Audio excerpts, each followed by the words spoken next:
Welcome to r/entitled people, where this stupid lady demands the engagement ring that her ex-boyfriend never gave her because she broke up with him. Entitled ex-girlfriend wants the engagement ring I never gave her because she broke up with me before I could propose. Gets arrested for her troubles. A while back, I was dating this girl for roughly 2 years. I thought things were going great, but apparently she was just dating me because she liked to tell people she was in a relationship.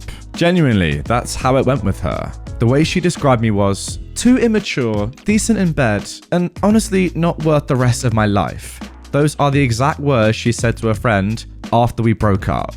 Anywho, I'm getting ahead of myself. I went out, bought a ring, and had this entire thing planned as to how to propose to her. However, she was suddenly not available for several weeks in a row. Well, my fears rang true as she suddenly showed up at my place one day. She acted like everything was normal as we talked, and she was grabbing everything that was hers. About halfway through, I just kind of looked at her and said, "Don't forget your hairdryer. It would be awkward to have to come back after you dump me." This sparked a long and awkward conversation where she was fake crying. I'd realized right then and there that I was an idiot. The way she acted, the way she spoke, and the way she treated me just screamed that she did not care. I was devastated, but seeing her made me angry. I'd realized she was lying to me this entire time. About a month later, a friend of hers called me up and asked if she could come over to talk. I asked her why, and she said that my ex had annoyed her and she wanted to tell me some things. My mind goes to horrifying things, like she needs to warn me I need to see a doctor or something like that. Well, her friend came over and we chatted for a while. See, her friend was beyond angry. The way my ex acted at the end of our relationship really angered her. So her way to get back at her friend was to sleep with her ex-boyfriend. Me being in my mental state, I said yes. More like I said, "Huh? Sure, yeah, we can do that if you really want to." So she ends up staying over for a few days as we get to talking about my ex. I tell her about the ring, and she had the best idea to get back at her. Let's lay down in bed and post a pic of ourselves with the ring in between us. Yeah, I thought it was a terrible idea, but I wanted my ex to feel like trash. So, well, there you go. Not even 2 hours later, my ex was at my door. We posted the picture at about 11 a.m. and she was at my place at 12:40 something. Right off the bat, she tried to act like breaking up with me was a mistake. She said that I was the best boyfriend she'd ever had, and she was getting scared with how serious things were getting. She said she made a terrible mistake in breaking up with me. Well, her friend immediately goes into a rant about my ex, saying that she was manipulative and that neither of us would believe this sob story that she was giving. I've got to say, I'm very glad her friend was there, because my stupid butt was actually believing her. I reminded her of how she treated me when she broke up with me, and that she should go back home. She was wasting her time. Well, now she brought up the ring and said she was owed it under the law, saying that rings are gifts and that I cannot take it back. In unison, me and her friend said that I never gave it to her. We both looked at each other and laughed at the absurdity of the situation. It was getting outrageous. She said she was owed that ring and that she was not leaving without it. At about this time, a police officer came up the stairs, wanted to know what the trouble was. I guess we made enough noise that neighbors called the police. The female officer asked what the situation was. Everyone tried to talk at once, and the officer shut us down. She pointed at my ex and asked her what the problem was. She said she was trying to pick up her stuff after we broke up. The officer asked me if that was true. I explained the situation as to how my ex broke up with me before I had the chance to propose, and that she was never given the ring. Throughout the conversation, 2 more officers showed up, one a supervisor. The whole story was explained about 4 times. At one point, my ex said that the money from the ring will let her pay off her car. Ever seen a moment when someone says something so outrageous that everyone looks at them in utter disgust? I responded saying that the ring isn't even expensive. It was bought used off a website. And I reminded her that I'm an IT tech, so this wasn't a ring that was 10 to 12k, more like 1 to 1.5k. The anger and rage that came over her face was immediately apparent to everyone.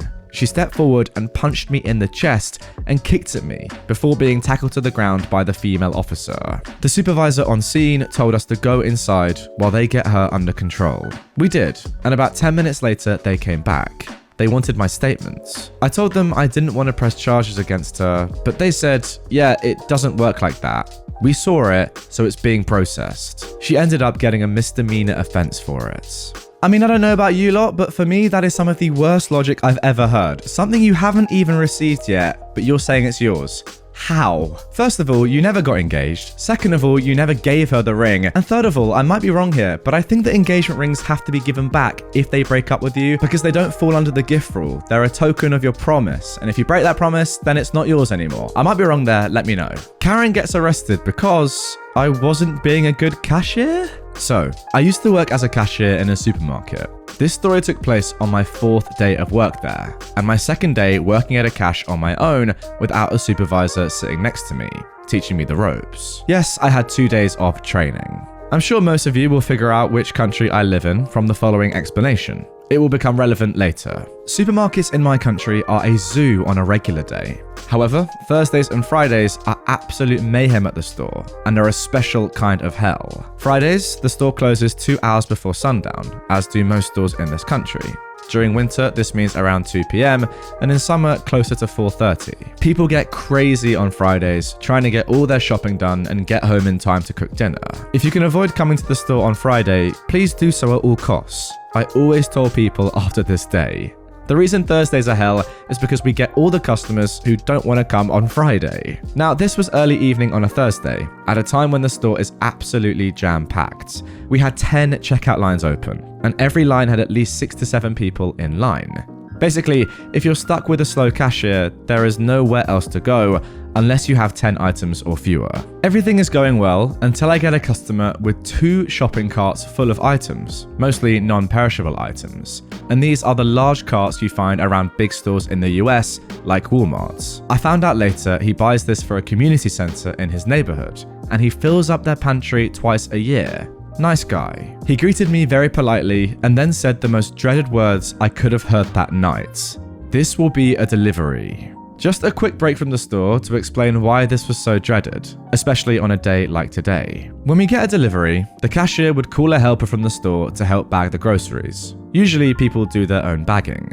The bags would then be placed in plastic containers, and containers would then be placed on top of each other and taken to the back fridge until delivery. A regular delivery is usually between 3 to 5 crates. Each crate has a number, and I put all those into a computer, along with the correct delivery address and phone number, and print it out with the receipts and place copies on the crates.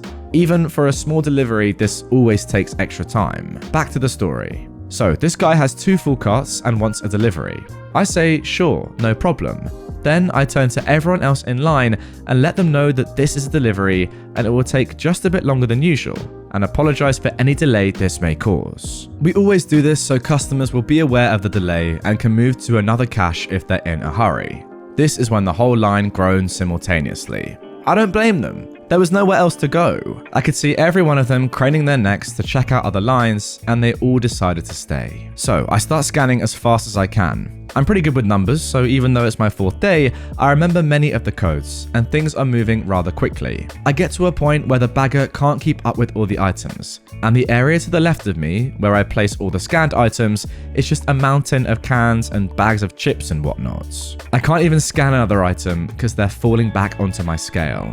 At this point, I stop and ask if he wants help bagging. The customer and the bagger are both appreciative, and I help bag groceries for a few minutes, just enough to clear some space so I can continue scanning items. This happens every few minutes. It gets full, I stop to help, clear some space, and then keep going. This is where the Karen comes into play. She's maybe early 40s, long brown hair, and looks nothing like a Karen. Except for the way she was standing, with one hand on her hip that extended so far to the side, I wasn't sure how she was still standing. She's in my line, about 5 to 6 people in front of her still. This is the conversation that follows. Hello, what are you doing? I don't answer at this point, because I didn't think she was talking to me. I keep scanning. Excuse me, what kind of a cashier are you? Why aren't you doing your job? Stop being lazy and do your job. She screams at the top of her lungs. I'm sorry, Mom. I'm just trying. That's not your job. You're a cashier. Do your job. Just do your job. I realize now, after reading so many Reddit stories, that this would have been a perfect chance for some malicious compliance. I'm sure some of you hope that I did just what Karen wanted. Too bad I didn't know about it then, or that it was only my 4th day on the job. That's not what happened. Although I dream sometimes that I did just that. You know, sit back and sip my coffee until the space cleared for more scanned items. You know, be a cashier next time. I'm just helping to move things along faster, I reply. If this is a problem or you're in a hurry, feel free to move to another line. I'm sure another cashier will be more than happy to serve you. I may sound like the butthole with this line, but I said it really nicely, not sarcastically at all. Obviously, that didn't help though. The Karen wasn't really listening anyway and was having none of it. Just do your dang job. You are a cashier. What is wrong with you? Are you stupid? You should be fired. I stopped listening at this point, and I don't answer as I'm still helping to bag and scan as fast as possible, knowing it's not going to help anyway. However, I see one of my managers, let's call him Joe, walk up to Karen. Joe is great, by the way, always helping the workers. What seems to be the problem? Asked Joe. Karen is still yelling. Your cashier is awful. She's lazy and not doing her job. You should fire her. Tell her to do her job. She's not doing her job. She repeated that a few times, like a broken record. Joe looks over at me for a second and understands exactly what's happening. He turns to Karen and says, "Can't you see she's trying to help? She's trying to make this go much faster." Now Karen starts screaming words, I'm assuming, but I couldn't really make them out. She was practically foaming at the mouth. Joe tries to calm her down by explaining, or trying to, how me bagging items is actually helping. But this makes Karen even more irate, if you can believe it. Spit flying from her mouth, arms flailing, screaming like a banshee. Suddenly, I notice an older woman. She must have been around 80 years old, trying to get Karen's attention by tapping her on the shoulder. It takes a few tries, but she finally gets her attention and spins her around by her shoulder. Hey, Karen, excuse me, Karen? What? Your daughter is crying. This is when the entire store seemed to have stopped talking all at once, like someone pressed mute and turned off the volume. The sea of people in front of me parts a bit, and we all look down and see a little girl who couldn't have been older than 4, clutching her mother's thighs, bawling her eyes out, snot coming out of everywhere, hyperventilating. This girl was terrified, and I can't blame her. Seeing her mother going off like that must have been terrifying, and she's got no idea what's happening. She's in a huge store where she knows no one, and she's practically invisible. This silence lasted an entire 2 seconds, because that's when Karen started yelling at Joe. Look what you did! You and your stupid lazy cashier made my daughter cry. And a bunch of other crazy sounds that were perhaps supposed to be words. Things happened in slow motion for the next few seconds. She starts swinging at Joe. Joe's not a big guy, but he's bigger than Karen, that's for sure, and not easily intimidated. This is not his first Karen. She would have decked him right in the face if the nice old lady hadn't grabbed her in a bear hug to stop her. Yes, she actually did that. I had to pick up my jaw off the floor. At that point, other customers get involved, trying to peel off the old lady from Karen and stop the Karen from trying to kill Joe, and from Joe trying to kill Karen, because he was fuming by this point. Then I saw more security storm the castle. Our store was inside a mall, and the sea of people just surrounded Karen, and I couldn't really see much of anything anymore. Kind of like football players when there's a fumble and they all jump on the ball. By the sound of yelling getting further and farther away, I figured Karen was being led either to the back office or to the mall security office. Mall jail. This entire time this is happening, I'm still bagging and scanning items, and I'm about halfway through this customer's purchase. I finish up with him with no more problems. He was very nice with me and thanked me profusely for helping with the bags, even though technically it wasn't part of my job. He said I was the fastest and nicest cashier he'd ever had the pleasure of meeting. I was just happy to help. No one else in my line complained. I actually got compliments from people about keeping my composure. Apparently, many cashiers in my country think it's okay to yell at customers and just be plain nasty. I worked in customer service for many years prior, and I've never yelled at a customer, even if they deserved it. Once the rush died down a bit, I went for a break. I met another employee in the back room, and I started to tell him what just happened when he cut me off. She was yelling at you?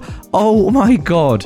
I heard that. Well, everyone heard that, but I had no idea what the frick was happening. He then told me the police were called and Karen was escorted out of the store and the mall in handcuffs. I filled him in on everything, and we spent the next 30 minutes just laughing. I don't know what happened with the child. I'm assuming they called another family member to pick her up. I also don't know what happened with the Karen after that, since I ended up working there for another year and I never saw her again. Hopefully, she learned to do her grocery shopping on a Tuesday or a Wednesday. Or maybe she was in prison or house arrest. This was the first Karen I had the displeasure of meeting while working at that store, but it definitely wasn't the last. It's always the worst, isn't it, when it's blatantly obvious that a kid is screaming because of their entitled parent, but that parent just doesn't get it, keeps on screaming, and the kid keeps crying, and then they're shocked and blaming on other people. It's great stuff, it really is. I wish we knew what happened to Karen in the end, but ultimately it doesn't really matter. I just feel bad for that kid. Like, imagine crying because your own parent is the one that's shouting. Everyone else is being reasonable in the store, getting their shopping done, and you're crying because your own parent is the one screaming and being, of course, entitled. What a mother.